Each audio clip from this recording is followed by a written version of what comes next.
ॐ भूर्भुवः स्वः तत्सवितुर्वरेण्यं भर्गो देवस्य धीमहि धियो यो नः प्रचोदयात्। महाभारत की इस अध्ययन कक्षा में आप सभी का स्वागत है। विदुर नीति हम पढ़ रहे हैं और उद्योग पर्व चल रहा है। संख्यात्मक दृष्टि से जैसा कि हमारा प्रसंग चल रहा है कि महात्मा विदुर के द्वारा संख्याओं के आधार पर महाराज धृतराष्ट्र को उपदेश किया जा रहा है। 6 संख्याओं तक का संकेत हम पढ़ चुके थे। अब 7, 8 और 9 संख्या के विषय में हम पढ़ने का प्रयास करेंगे।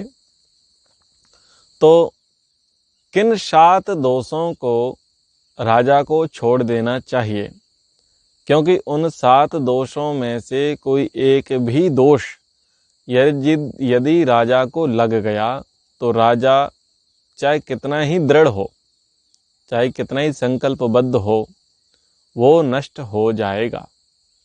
तो कौन कौन से दोष हैं जिसको राजा को, शासक को, स्वामी को, जो सर्वे सर्वा है, उसको छोड़ देना चाहिए। सप्त दोषः सदा राज्य हातव्या व्यसनोदयाः प्रायसो यैर्विनश्यन्ति कृतमूला अपीश्वरः स्त्रियोक्षया मृगयापानं वाक्यं रुष्यं च पंचमं महच्च दंड पारुष्यम अर्थदूषणम एव च।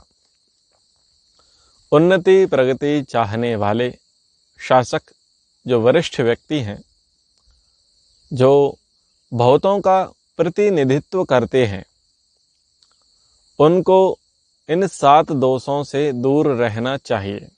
जो बहुतों का प्रतिनिधित्व करते हैं, लीडरशिप करते हैं, वो तो पहला दोष बताया गया स्त्रिया शक्त विषयक, यानी उस व्यक्ति में स्त्रियों के प्रति आसक्ति विषयक भावना नहीं होनी चाहिए। क्योंकि जो बड़ा व्यक्ति होता है, चाहे वो राजा हो, बड़ा सेठ हो, बड़ा व्यक्ति हो, शासकीय पद पर अभिषिक्त हो, सामाजिक पद पर प्रतिष्ठित हो, धार्मिक पद पर प्रतिष्ठित हो, जो भी बहुतों का जो प्रतिनिधित्व करता है, तो ये जो 7 दोष हैं, ये एक प्रकार से 7 छिद्र हैं, 7 कमियां हैं। जब साम दाम से व्यक्ति को नहीं फोड़ा जाता तो भेद से व्यक्ति को फोड़ने का प्रयास किया जाता है। आप देखते होंगे कि बहुत सारे लोग ईमानदार होते हैं, कर्तव्यनिष्ठ होते हैं, सत्यनिष्ठ होते हैं, उनका आचरण भ्रष्ट नहीं होता, यानी वो घूसखोरी नहीं करते। तो निसंदेह जो बुरे लोग हैं, अधर्मी हैं, पापी हैं, राष्ट्रद्रोही हैं, देशद्रोही हैं, धर्मद्रोही हैं, ऐसे लोगों के कार्यों में वो बाधा बन करके आते हैं। तो वो लोग उसको अपने साथ मिलाने का प्रयास करते हैं, उसको रिश्वत देने का प्रयास करते हैं। तो जब देखते हैं कि रिश्वत देने पर भी काम नहीं चल रहा है, तो फिर उसकी कमी ढूंढी जाती है कि इसकी रुचि किस में है, इसकी लगन किस में है, इसकी कमी क्या है। तो प्रायः जो बड़ा वर्ग है, उस बड़े वर्ग में 3 दोष प्रमुखता से देखे जाते हैं। स्त्री के प्रति आसक्ति, धन का आकर्षण और नशा। ये 3 चीजें अधिकतर देखी जाती हैं। तो इनमें जो सबसे बड़ा दोष है वो है स्त्री के प्रति आसक्त हो जाना।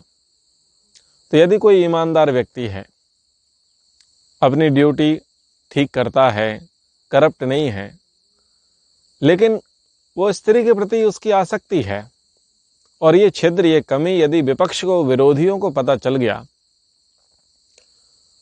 तो अपना काम निकलवाने के लिए वो क्या करेंगे, वो स्त्री ऑफर करेंगे और हनी ट्रैप वाला मामला बन करके सामने आएगा और उसको फंसा दिया जाएगा और उससे फिर अपने काम निकलवाए जाएंगे। तो ये प्रसिद्ध प्रसंग है हमारे भारत की राजनीति में। कि बहुत सारे लोगों को हनी ट्रैप के माध्यम से ब्लैकमेल किया गया और उनसे काम निकलवाए गए।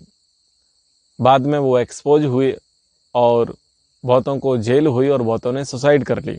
बहुतों का सामाजिक रूप से बहिष्कार भी हुआ।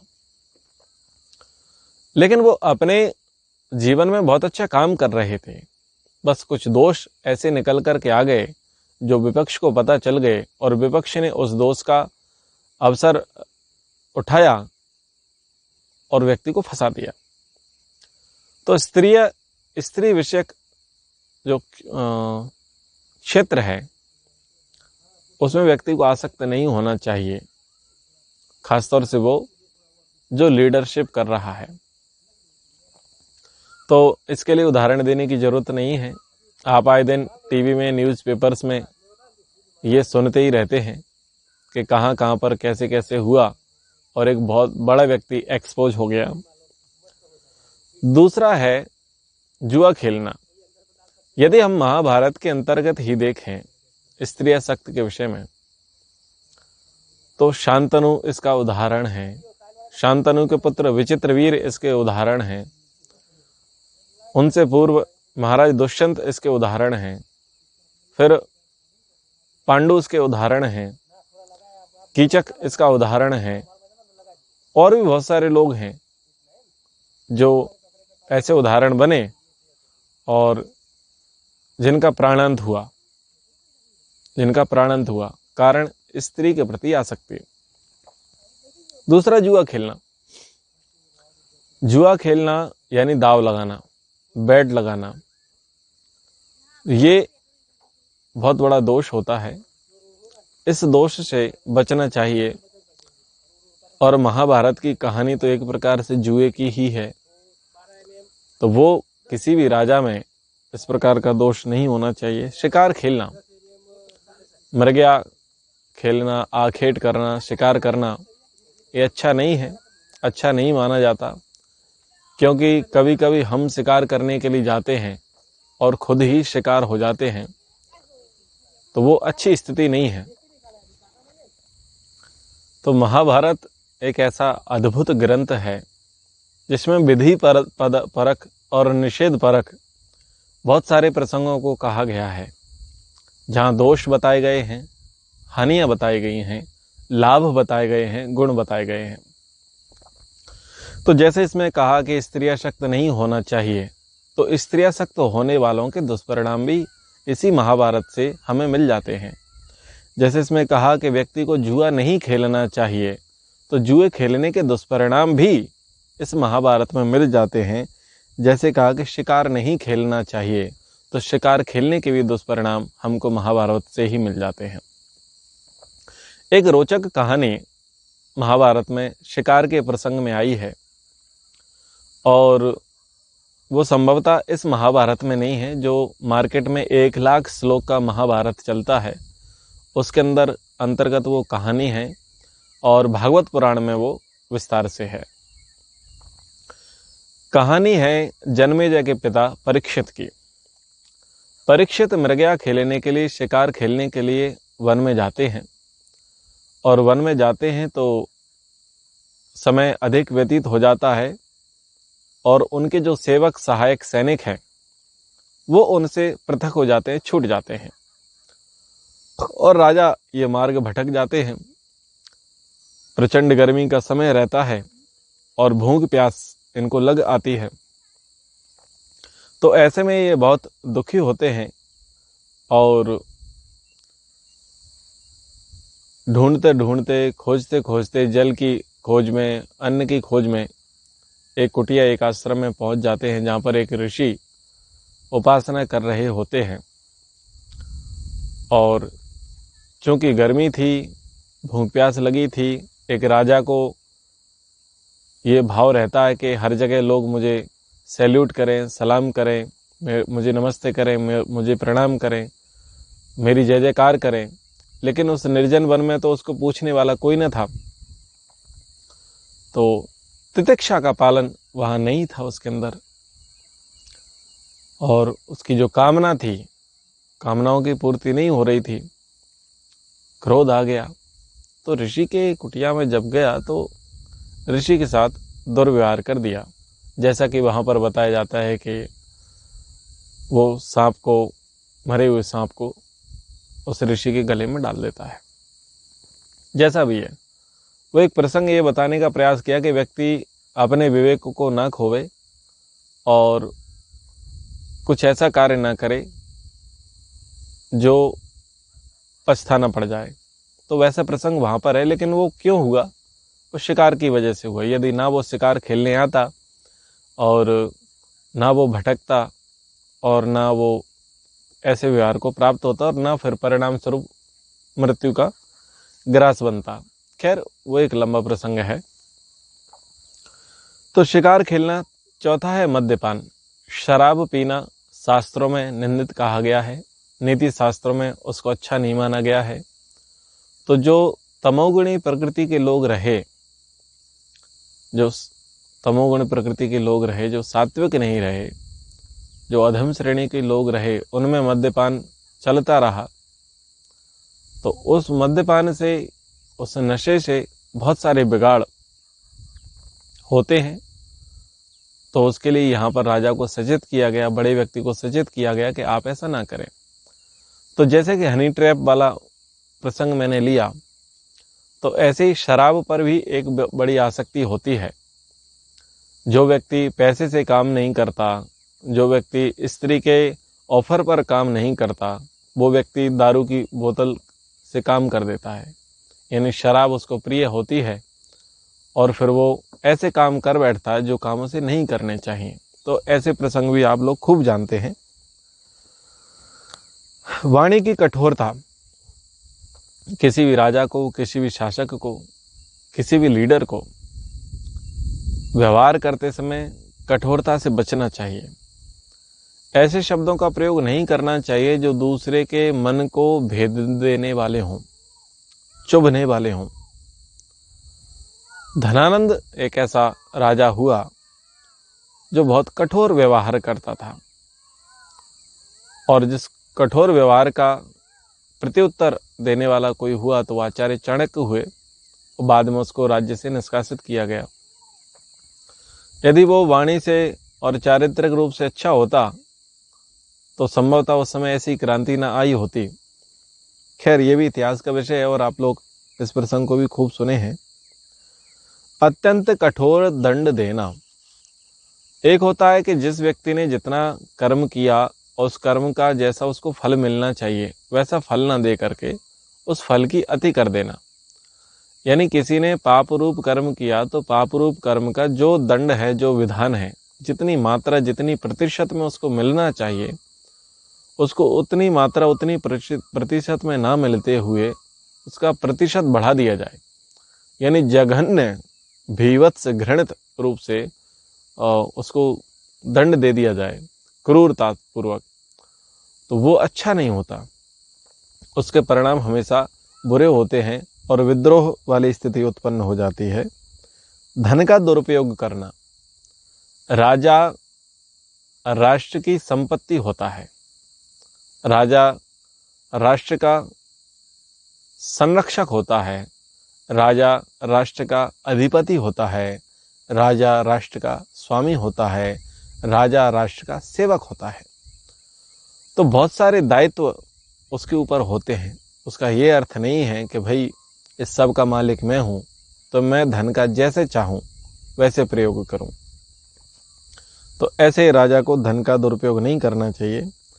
तो ये 7 दोष दुखदायी होते हैं, ये राजा को छोड़ देना चाहिए, क्योंकि जो दृढ़ राजा है उसमें अगर एक भी दोष अगर ऐसा पाया गया तो वो राजा के पतन का, राजा के नष्ट होने का, राजा के भ्रष्ट होने का बहुत बड़ा कारण बन सकता है।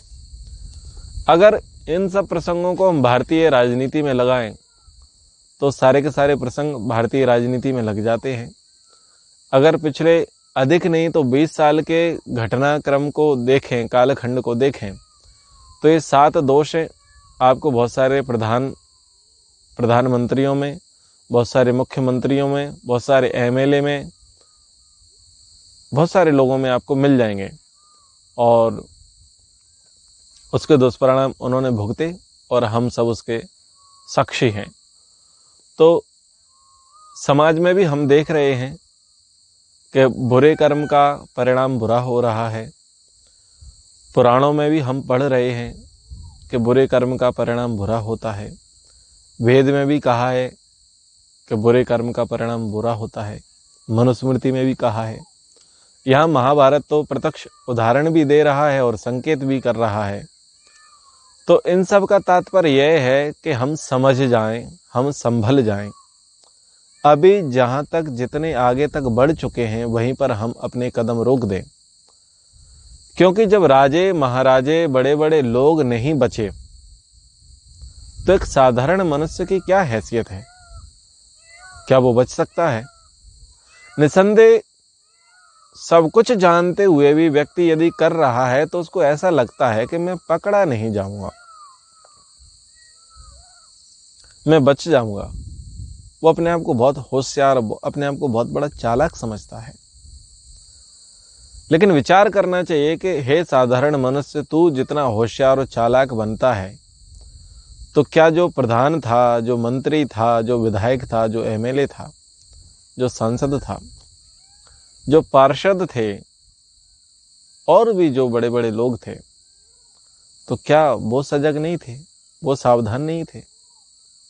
क्या उन्होंने प्रिकॉशंस नहीं लिए थे? लिए थे। लेकिन परिणाम क्या हुआ? परिणाम ये हुआ कि एक्सपोज हुए, बर्बाद हुए। तो इसलिए जो भी बुरे कर्म हैं और जिन बुरे कर्मों को करने का ख्याल जैसे ही मन में आता है अथवा करने के लिए हम उद्यत हो जाते हैं अथवा कर चुकते हैं, तीनों ही कंडीशन में जब हमारा हार्ट बीट बढ़ जाए, जब हमें पसीना आने लग जाए, जब हमें लगे कि कुछ हलचल है, कुछ अनकंफर्टेबल फील कर रहे हैं, असहज हो रहे हैं, थोड़ा डर है, थोड़ी भय है, थोड़ी आशंका है, थोड़ी लज्जा का माहौल बना हुआ है, तो बुद्धिमान व्यक्ति को चाहिए कि वो अब वहीं पर स्टॉप हो जाए, वहीं पर रुक जाए। यहाँ प्रमाद करने की आवश्यकता नहीं है। वो संकेत आ रहे हैं कि ये गलत हो रहा है तो रुक जाओ। और यदि हम यहाँ नहीं रुकते तो समय ऐसी मार देता है, समय का ऐसा डंडा पड़ता है कि फिर ना तो कुछ कहते बनता, ना कुछ सहते बनता। किंग कर्तव्य विमूढ़, कुछ भी ना कह कर सकने योग्य व्यक्ति नहीं बचता, और सिवाय पछतावे के व्यक्ति के पास कुछ नहीं बचता। तो ये चीजें हैं, ये प्रसंग हैं, ये ऐसे ही नहीं लिख दी गई, और केवल लिखा नहीं है, इसके प्रमाण भी समाज में उपलब्ध हैं। इतिहास भी है, वर्तमान भी है, और हम भविष्य भी बहुतों का देख रहे हैं। तो ये ध्यान देने की बातें हैं। अब 7 दोषों के बाद 8 गुणों की चर्चा की गई है कि जिन 8 गुणों को व्यक्ति धारण करता है तो उसका यश फैलता है। अष्टौ गुणा पुरुषम दीपयन्ति, प्रज्ञा च कौल्यम च दमः श्रुतम च पराक्रमश्च अबाहुभाषिता च दानम यथाशक्ति कृतज्ञता च। बुद्धि, कुलीनता, मन को वश में रखना, शास्त्र ज्ञान, पराक्रम, अधिक न बोलना, शक्ति के अनुसार दान देना और कृतज्ञता, ये 8 गुण मनुष्य को चमका देते हैं, उसका यश फैला देते हैं। सबसे ज्यादा व्यक्ति अगर पहचाना जाता है, सम्मान का वो पात्र बनता है, तो ना तो वो आयु के कारण होता है, ना वो धन के कारण होता है, ना ही वो पद के कारण होता है। जो ब्रिलियंट होता है, यानी जो बुद्धि में तीव्र, कुशाग्र, पवित्र होता है, उसको धनवान भी सम्मान करते हैं, बड़ी आयु वाला भी सम्मान करता है, बड़े पद वाला भी सम्मान करता है। और जो बुद्धिमान नहीं है, बुद्धिहीन है, तो वो तो किसी के द्वारा भी सम्मानित नहीं होता। तो बुद्धि की सबसे बड़ी पूजा की गई है, बुद्धि की सबसे बड़ी आराधना की गई है, बुद्धि के लिए सबसे बड़ी प्रार्थना की गई है और बुद्धिजीवी व्यक्ति को आदरणीय माना गया है। कुलीनता, कुलीनता जो आती है वो बड़े परिवार के साथ, बड़े संस्कारों के साथ, अच्छी संगति के साथ आती है। कहते हैं कि व्यक्ति ओछा है, व्यक्ति छोटा है, व्यक्ति नीच है। क्यों? क्योंकि उसमें धैर्य नहीं है, उसमें ठहराव नहीं है, वो चंचल है, वो हाइपर है और उसकी सोच का जो दायरा है बहुत लिमिटेड है। तो ऐसे व्यक्ति को लोग पसंद नहीं करते। लेकिन जो कुलीन है, जिसके अंदर कुलीनता है, कुलीनता मतलब इसके टोटल अगेंस्ट, कि जिसमें ठहराव है, जिसमें स्थिरता है, जिसमें गंभीरता है, जिसमें नम्रता है, जिसमें विनम्रता है, जिसमें मर्यादा है, ऐसे व्यक्ति का सब सम्मान करते हैं। मन को वश में रखना ये बहुत बड़ा खोज का, अनुसंधान का विषय रहा है और रहेगा। तो सार की बात ये कह दी कि मन को वश में रखना चाहिए। तो व्यक्ति को अपने आप पर कंट्रोल करने वाला होना चाहिए।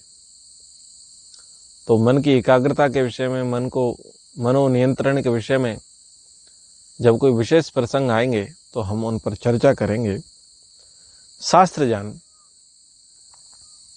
व्यक्ति आयु में कम है, व्यक्ति धनवान नहीं है, व्यक्ति बड़े पद पर नहीं है, व्यक्ति कुलीन नहीं है, लेकिन शास्त्र ज्ञान है। तो शास्त्र ज्ञान के कारण भी वो यश को, प्रतिष्ठा को, सम्मान को प्राप्त करता है। पराक्रम, साहस, शौर्य, तेज जिसके भीतर होता है वो सम्मान को प्राप्त करता है। अभी जितने खिलाड़ियों ने ओलंपिक में श्रेष्ठ प्रदर्शन किया, तो जो उनका प्रदर्शन था वो उनका पराक्रम था, और वो पराक्रम जब उन्होंने दिखाया तो पूरे देश ने उनकी प्रशंसा की। तो ये पराक्रम बहुत अच्छा होता है। अधिक ना बोलना, अधिक ना बोलने का तात्पर्य यह नहीं है कि चुप रहना, मुंह बंद रखना। अधिक ना बोलने का अर्थ यह है कि सारगर्भित बोलना, अनावश्यक ना बोलना, फालतू ना बोलना। जितना बोलना है बुद्धिपूर्वक बोलना है और अर्थपूर्वक बोलना है, तो वो है अधिक ना बोलना। शक्ति के अनुसार दान देना, व्यक्ति का सामर्थ्य बहुत ज्यादा है लेकिन उसका दान का रेशो बहुत कम है, तो ये इसको अच्छा नहीं माना जाता है। व्यक्ति का सामर्थ्य बहुत कम है लेकिन उसने कर्जा लेकर के दान दे दिया, तो इसको भी आदर्श नहीं माना जाता। आपकी जितनी योग्यता है, जितना सामर्थ्य है, जितनी शक्ति है, उसके अनुसार आप दान दें, इसको आदर्श कहा गया है। और कृतज्ञता, कृतज्ञता का अर्थ है कि किए गए उपकार का हमें धन्यवाद ज्ञापन करना। यदि किसी का हमारे जीवन पर उपकार है, किसी ने हमारा भला किया है, किसी ने हमारी सहायता की है, विकट परिस्थिति में कोई व्यक्ति हमारे साथ खड़ा रहा, अथवा जब कोई सहायता के लिए नहीं था तब जिसने सहायता दी, अथवा जिस किसी ने भी धन से, बल से, बुद्धि से, तन से, मन से, धन से हमारी सहायता की है, हमें सहयोग दिया है, हम पर उपकार किया है, उस व्यक्ति के प्रति कृतज्ञ होना अनिवार्य है और होना चाहिए। तो जो व्यक्ति कृतज्ञ रहता है, एहसान को मानता है, अपने ऊपर किए हुए उपकारी लोगों को याद रखता है, उनके उपकारों का बखान करता है और उनका सम्मान करता है, तो ऐसी कृतज्ञता व्यक्त करने वाला व्यक्ति सम्माननीय होता है, यश को प्राप्त करता है। तो 7 दोष और 8 गुणों के विषय में आज की कक्षा में हमने चर्चा की। अब सूर्य अवसान हो चुका है और अंधकार आवृत होने वाला है, समय का संकेत हो चुका है और संध्या का समय आरंभ होता है। तो कक्षा को विराम करते हैं। ओम सर्वेभ्यो नमः।